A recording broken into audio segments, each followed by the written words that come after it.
Government ಅಂದ್ರೆ ಒಂದು transport minister, government ಅಂದ್ರೆ ಒಂದು CM, ಗೌರ್ಮೆಂಟ್ ಅಂದ್ರೆ ಒಂದು DCM. ಈ ಲೆವೆಲಲ್ಲೇ ನಾವು ನೋಡೋದಕ್ಕೆ ಸಾಧ್ಯ ಗೌರ್ಮೆಂಟನ್ನು. ಇಲ್ಲಿ ಇವ್ರುಗಳೇ ಇದಕ್ಕೆ ಶೇರ್ ಹೋಲ್ಡರ್ಗಳಾಗಿದಾರಲ್ಲ. ಬೇಲಿ ಮೇದ್ದು ಹೊಲ ಮೇಯ್ತಿದ್ದಾಗ ನಾವು ಏನು ಅಂತ ಹೋಗಿ ಅವ್ರ ಹತ್ರ ಹೋಗಿ ಮುಂದೆ ನಿಂತ್ಕೊಂಡು ಕೇಳೋಣ ಹೇಳಿ. ನೀವು ಬೇಕಾದ್ರೆ ಓಲಾ ಊಬರ್ ರ್ಯಾಪಿಡೋ ನಮ್ಮ ಯಾತ್ರೆಯಲ್ಲಿ ಇನ್ವೆಸ್ಟ್ಮೆಂಟು ಯಾರ್ಯಾರು ಮಾಡಿದ್ದಾರೆ ಅಂತ ಡೇಟಾ ತೆಗೀರಿ. ಅದ್ರಲ್ಲಿ ಎಷ್ಟು ಜನ ರಾಜಕಾರಣಿಗಳು ಸಿಗ್ತಾರೆ ನೀವೇ ನೋಡಿ, ಎಷ್ಟು ಜನ ರಾಜಕಾರಣಿ ಮಕ್ಳುಗಳು ಸಿಗ್ತಾರೆ ನೀವೇ ನೋಡಿ, ಎಷ್ಟು ಜನ IAS IPS ಅಧಿಕಾರಿಗಳು ಇನ್ವೆಸ್ಟ್ಮೆಂಟ್ ಮಾಡಿದಾರೆ ನೋಡಿ ನೀವು. ಇಲ್ಲಿ ಕುಲಿಗೆಟ್ಟೋಗಿದೆ ಸರ್ ವ್ಯವಸ್ಥೆ. ಇದನ್ನೆಲ್ಲ ನೋಡಿದ್ಮೇಲೆ ನಮ್ಗೆ ಗೊತ್ತಾಗೋಯ್ತು ಗಾಳಿ ಜೊತೆ ಗುದ್ದಾಡೋದ್ರಲ್ಲಿ ವ್ಯರ್ಥ. ಇದನ್ನ ಬಿಟ್ಬಿಟ್ಟು ಬದಲಿ ಮಾರ್ಗ ಏನ್ ಮಾಡ್ಬೇಕಾಗಿದೆ ಅದನ್ನ ಹುಡ್ಕೋಣ ಅಂತಾನೆ ನಾವು ಹೊರಟಿರೋದು. ಸಾಕ್ತಾ ಇದೀವಿ, ಯಶಸ್ವಿ ಆಗ್ತಾ ಇದೆ.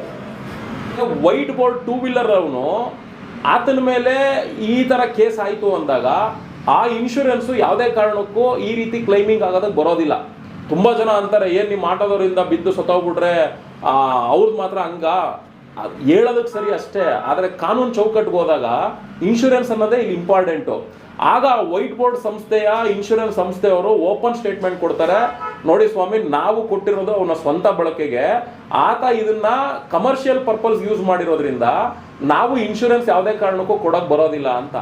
ಆಗ ಇವ್ರು ಯಾರು ಕೈಕಾಲು ಮುರಿದಾಗಿರೋದು ಇಲ್ಲ ಪ್ರಾಣ ಕಳ್ಕೊಂಡಿರೋರು ಏನು ಕೋಟ್ಯಾಂತರ ರೂಪಾಯಿ ಪರಿಹಾರ ಕೇಳ್ತಾರೆ, ಆ ಪರಿಹಾರನ ಈ ವೈಟ್ ಬೋರ್ಡ್ ಓಡಿಸುವಂತಹ ರೈಡರು, ಆ RC ಮಾಲೀಕ ಯಾರಿರ್ತಾನೆ ಅವನು ಅದನ್ನು ಕಟ್ಕೊಡ್ಲೇಬೇಕಾಗ್ತದೆ. ಅವ್ನು ಕಟ್ಕೊಟ್ಟಿಲ್ಲ ಅಂದರೆ ಅವನಿಗೆ ಸಜಾ ಆಗುತ್ತೆ. ಅವನಲ್ಲಿ ಏನಾದರೂ ಪ್ರಾಪರ್ಟಿ ಇತ್ತು ಅಂದರೆ ಅವನ ಹೆಸರಲ್ಲಿ ಕೋರ್ಟ್ ಅದನ್ನು ಮುಟ್ಗೋಲು ಹಾಕೊಳ್ಳುತ್ತೆ. ಮುಟ್ಗೋಲು ಹಾಕಿ ಅದನ್ನು ಮಾರ್ಸಾದ್ರೂ ಕೂಡ ಪರಿಹಾರನ ಕೊಡೋ ಅಂತ ಕೆಲಸ ಆಗ್ತದೆ. ಆದರೆ ಈ ಒಂದು ಘಟನಾವಳಿಗಳಿದಾವಲ್ಲ, ಈ ಒಂದು ವಿಚಾರವಂತಿಕೆಗಳು ಜನರಿಗೆ ಗೊತ್ತಾಗ್ತಾ ಇಲ್ಲ. ಆ ಗೊತ್ತಾಗದೇ ಇರೋದನ್ನ ಅವಾಯ್ಡ್ ಮಾಡ್ತಾ ಇದ್ದಾರೆ. ಅವಾಯ್ಡ್ ಮಾಡ್ತಿರೋದ್ರಿಂದ ಏನಾಗ್ತಾ ಇದೆ, ಬೇರೆ ರೈಡರ್ಗಳಿಗೆ ಇದು ಲೀಗಲ್ ಅಂತೆ ಅನ್ನೋ ರೀತಿಯಲ್ಲಿ ಬಿಂಬಿಸ್ತಾ ಇದ್ದಾರೆ. ಎಷ್ಟೆಲ್ಲ ರಾಜ್ಯದಲ್ಲಿ, ನಮ್ಮ ಕರ್ನಾಟಕ ರಾಜ್ಯದಲ್ಲಿ, ಅದರಲ್ಲೂ ಬೆಂಗಳೂರಿನಲ್ಲಿ ಬೈಕ್ ಟ್ಯಾಕ್ಸಿ ಪ್ರಕರಣಗಳು ಸಾವು ನೋವು ಆಗಿದಾವೆ. ಅದು ಯಾವ ಸ್ಟೇಜಲ್ಲಿ ಇದೆ ಅಂತ ಹೇಳಿ ಮಾಧ್ಯಮಗಳು ಪರಿಶೀಲನೆ ಮಾಡಿ ಹೊರಗಡೆ ಸ್ಟೇಟ್ಮೆಂಟ್ ಕೊಡ್ತು ಅಂದರೆ, ಬೈಕ್ ಟ್ಯಾಕ್ಸಿ ಅನ್ನೋ ರೀತಿಲಿ ಯಾರೆಲ್ಲ ಅಟ್ಯಾಚ್ಮೆಂಟ್ ಮಾಡ್ಕೊಂಡು ಓಡಿಸ್ತಿದ್ದಾರೆ ಒಂದು ಕ್ಷಣ ಅವರು ತತ್ತರ ನಿರ್ಬೆಳಗಾಗ್ಬಿಡ್ತಾರೆ. ಇದೊಂದು ದೊಡ್ಡ, ಯಾಕೆಂದ್ರೆ ವೆಹಿಕಲ್ ಫೀಲ್ಡು ಎಲ್ಲ ಬಿಸ್ನೆಸ್ ತರ ಅಲ್ಲ, ಇದು ವೆರಿ ಡೇಂಜರಸ್ ಫೀಲ್ಡ್. ಇದು ಪ್ರತಿ ಕ್ಷಣನೂ ಕೂಡ ವೆಹಿಕಲ್ ಫೀಲ್ಡ್ ಡೇಂಜರಸ್ ಫೀಲ್ಡು. ಇಂಥ ಬಿಸ್ನೆಸ್ ಅಲ್ಲಿ ನಾವು ವಾಣಿಜ್ಯ ಬಳಕೆಯ ಚಾಲಕರುಗಳು ಡಾಕ್ಯುಮೆಂಟ್ ಎಲ್ಲ ರನ್ನಿಂಗ್ ಅಲ್ಲಿದ್ದು ಒಂದು ಎಮಿಷನ್ ಟೆಸ್ಟ್ ಇಲ್ಲ ಅಂದ್ರೂ ನಮ್ಗೆ ಭಯ ಆಗ್ತದೆ, ಇನ್ಶೂರೆನ್ಸ್ ಕ್ಲೈಮ್ ಆಗುತ್ತೋ ಇಲ್ವೋ ಏನಪ್ಪಾ ಅಂತ. ಅಂಥದ್ರಲ್ಲಿ ನಿಮ್ಮ ಸ್ವಂತ ಬಳಕೆಗೆ ಬಳಸುವಂಥ ಬೈಕ್ ಆಗಿರ್ಬೋದು, ಕಾರ್ ಆಗಿರ್ಬೋದು, ಅದು ನಿಮ್ಮ ಸ್ವಂತ ಬಳಕೆಗಿರೋದು, ಪ್ರಯಾಣಿಕರಿಗಲ್ಲ. ಆ ರೀತಿಲಿ ಪ್ರಯಾಣಿಕರಿಗೆ ನೀವು ಸೇವೆ ಕೊಡಬೇಕು ಅಂದರೆ ನೀವು ಕಾಂಟ್ರಾಕ್ಟ್ ಕ್ಯಾರೇಜ್ ಪರ್ಮಿಟ್ ಅಂತ ಹೇಳಿ ಬರುತ್ತೆ. ಆ ಕಾಂಟ್ರಾಕ್ಟ್ ಕ್ಯಾರೇಜ್ ಪರ್ಮಿಟ್ನ ನೀವು ತಗೊಂಡಾಗ ಮಾತ್ರ ನೀವು ಪ್ರಯಾಣಿಕರನ್ನ ಸೇವೆ ಕೊಡೋದಕ್ಕೆ ಸಾಧ್ಯ. ಇವನ್ ಗೂಡ್ಸ್ ಗಾಡಿ ಎಲ್ಲೋ ಬೋರ್ಡ್ ಇದೆ, ಅದರಲ್ಲೂ ಕೂಡ ಜನಗಳನ್ನ ಸಾಗಣೆ ಮಾಡೋ ಹಾಗಿಲ್ಲ. ಗೂಡ್ಸ್ ಗಾಡಿ ಸರಕು ಸಾಮಾನುಗಳನ್ನ ಒಂದ್ ಕಡೆಯಿಂದ ಒಂದೊಂದು ಕಡೆಗೆ ವಿಲೇವಾರಿ ಮಾಡುವಂಥದ್ದು ಇರೋದು. ಅಂಥದ್ರಲ್ಲಿ ವೈಟ್ ಬೋರ್ಡ್ ಅನ್ನೋದನ್ನ ಅವ್ನು ಯಾರೋ ಓಲಾದವ್ನು ಹೇಳದಂತೆ, ಊಬರ್ ಅವ್ನು ಹೇಳದಂತೆ, ರ್ಯಾಪಿಡೋದವ್ನು ಹೇಳದಂತೆ, ಇದು ಲೀಗಲ್ ಅನ್ನಂತೆ ಅಂತೆ ಕಂತೆಗಳನ್ನ ಕೋರ್ಟು ಕೇಳೋದಿಲ್ಲ. ಇಲ್ಲಿ ಹಣ್ಣು ತಿಂತಿರೋರು ಅವರು, ಸಿಪ್ಪೆ ತಿಂತಿರೋರು ನೀವು. ಹಣ್ಣು ತಿಂದವನಿಗೆ ಯಾವುದೇ ಕಾರಣಕ್ಕೂ ಏನೂ ತೊಂದರೆ ಆಗಲ್ಲ, ಕೋರ್ಟ್ ಅವ್ರನ್ನ ಪ್ರಶ್ನೆನೂ ಮಾಡೋದಿಲ್ಲ. RC ಮಾಲೀಕ ಯಾರಿದ್ದಾನೆ ಅವನನ್ನೇ ಪ್ರಶ್ನೆ ಮಾಡೋದು. ಇದು ಎಷ್ಟೋ ಜನ 2 ವೀಲರ್ಗಳಿಗೆ ಗೊತ್ತೇ ಇಲ್ಲ. ಹಂಗಾಗಿ ಅವ್ರುಗಳು ಕೋರ್ಟು, ಜಡ್ಜು, ಇದರಲ್ಲಿ ಬರೋ ಅಂಥ ಜಡ್ಜ್ಮೆಂಟ್ ವಿಚಾರಗಳು ಜನಕ್ಕೆ ಗೊತ್ತಾಗದೇ ಇರೋದ್ರಿಂದ ಇಲ್ಲಿ ಟೋಟಲ್ ಮಿಸ್ಗೈಡ್ ಆಗ್ತಾ ಇದೆ. ದಯವಿಟ್ಟು ಯಾರು ಕೂಡ ಬೈಕನ್ನ ಟ್ಯಾಕ್ಸಿ ರೂಪದಲ್ಲಿ ಬಳಸಕ್ಕೆ ಹೋಗಬೇಡಿ. ನೀವು ನಿಮ್ಮ ಬೈಕ್ ಇದೆಯಾ, ಕೊರಿಯರ್ ಸೇವೆ ಮಾಡಿ, ತಪ್ಪೇನಿಲ್ಲ. ನೀವು ಮೆಡಿಸನ್ಗಳನ್ನ ಸಪ್ಲೈ ಮಾಡಿ, ಖಂಡಿತ ತಪ್ಪಿಲ್ಲ. ಫುಡ್ ಡೆಲಿವರಿಗಳನ್ನ ಮಾಡಿ, ಖಂಡಿತ ಏನೋ ಎಡವಟ್ಟಾಗಲ್ಲ.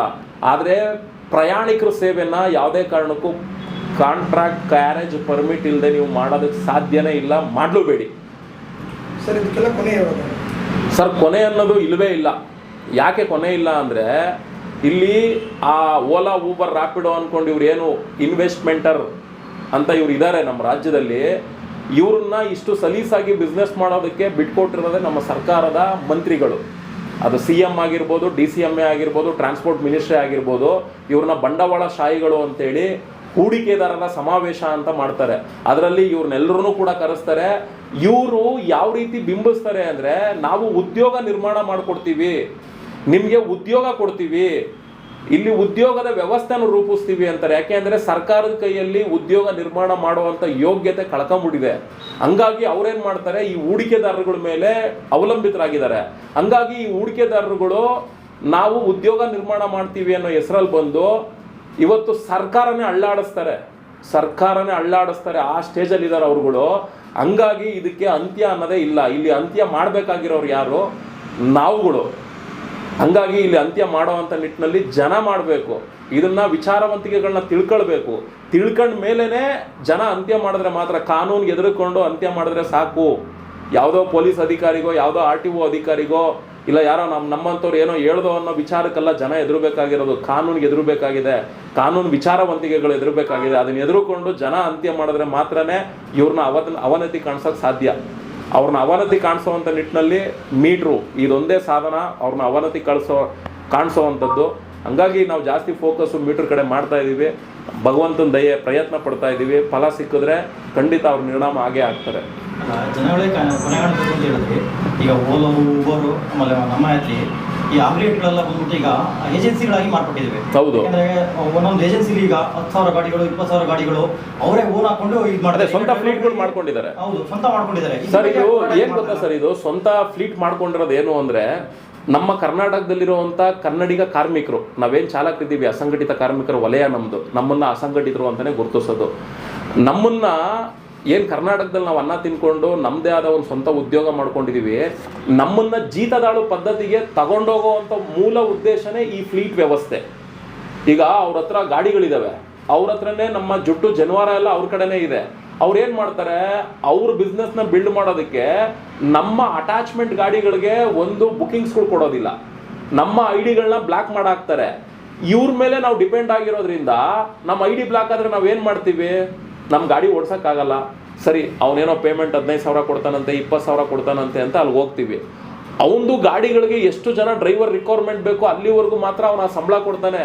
ಅದಾದಮೇಲೆ ಅವ್ನು ಕೊಡೋ ಟಾರ್ಚರ್ಗೆ ಅಲ್ಲಿ ಡ್ರೈವಿಂಗ್ ಕೆಲಸ ಮಾಡೋಕ್ಕಾಗಲ್ಲ. ಹಂಗಾಗಿ ಏನಾಗ್ತದೆ, ಈ ಸ್ವಂತ ಫ್ಲೀಟ್ಗಳು ಇದು ಬಂದು ಜೀತದಾಳು ಪದ್ಧತಿನ ಸೃಷ್ಟಿ ಮಾಡೋದಕ್ಕೆ ಹೊರಟಿದ್ದಾರೆ. ಹಂಗಾಗಿ ಇಂಥ ಸಂಸ್ಥೆಗಳನ್ನ ಮಟ್ಟ ಹಾಕಬೇಕು ಅನ್ನೋದು ಒಂದೇ ನಮ್ಮ ಉದ್ದೇಶ. ಅದು ಗೌರ್ಮೆಂಟ್ಗೆ ನೀವು ಒಂದು ಲೆಟರ್ ಹಾಕಬೇಕಲ್ಲ. ಮೊದಲೆಲ್ಲ ಯಾಕಂದ್ರೆ ನಿಮಗೆ ಪ್ರೈವೇಟ್ ಆಗಿ ನೀವು ಹೋದಾಗ ಬಾಡಿಗಳು ಸಿಗ್ತಿತ್ತು. ಇವ್ರು ಆನ್ಲೈನ್ ಸಂಸ್ಥೆ ಬಂದ ಮೇಲೆ ಏನಾಗಿದೆ, ಈಗ ಕಂಪ್ಲೀಟ್ ಬಿಸ್ನೆಸ್ನ ಅಕ್ವೈರ್ ಮಾಡ್ಕೊಂಡಾರೆ.